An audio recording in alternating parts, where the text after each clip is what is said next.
নমস্কার বন্ধুরা, সকলকে জানাই আমার চ্যানেলে স্বাগত। তো অবশ্যই বলবো এই ব্লগটি দিতে দেরি হয়ে গেছে, তার জন্য কিছু মনে করবেন না। চলুন আমার সাথে এই ব্লগটি দেখতে থাকুন। তো কিছুদিন আগেই ছিল বাসন্তী পুজো, তো আমরা বেরিয়ে পড়েছিলাম ঠাকুর দেখতে।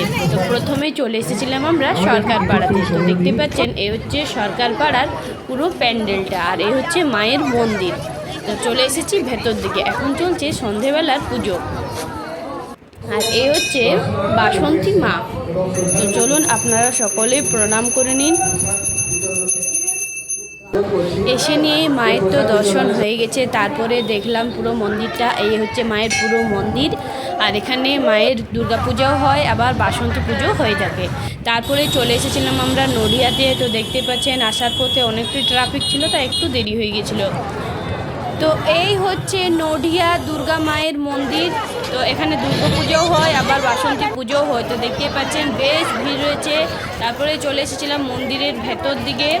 তো মন্দিরের ভেতরে এসেই দর্শন করে নিচ্ছি নডিয়ার মা বাসন্তী মায়ের প্রতিমাকে। তো মায়ের দর্শন তো হয়ে গেছে, তারপর দেখিয়ে দিই আপনাদের বাইরে কত পরিমাণে ভিড় রয়েছে। তারপরে হঠাৎ করে দেখা হয়ে গেছিলো আমার বোনের সাথে, সে এসেছিলো ঠাকুর দেখতে। তো এই হচ্ছে আমার বোন, আর আমরা সকলে মিলে একটু গল্প করলাম। তারপরে চলে এসেছিলাম বাইরের দিকে। তো দেখতেই পাচ্ছেন বাইরে প্রচণ্ড পরিমাণে ভিড় রয়েছে। তো চলুন, আমাদের তো ঠাকুর দর্শন করা হয়ে গেছে। তারপরে এই হচ্ছে দেখুন নডিয়ার কালী মন্দির। আমাদের ঠাকুর দর্শন হয়ে গেছে, এরপর চলে যাচ্ছি আমরা বাড়ির দিকে। তো এখন বাজে রাত্রি 10টা, তাই চারিদিকে দোকানদানি একটু বন্ধ হয়ে গেছিলো, শুধুমাত্র এই ধোসার ঠেলাটাই রয়েছিল। তাই ভাবলাম এখান থেকেই ধোসা খেয়ে নিই, তাই এখান থেকে আমরা নিয়ে নিয়েছিলাম ধোসা। তো পুরো ব্লগটি কেমন হয়েছে অবশ্যই আমাকে জানাবেন, আর আপনারা কোথায় কোথায় ঠাকুর দেখলাম সেটাও জানাবেন। আমার পেজটি লাইক করবেন অবশ্যই। Bye bye.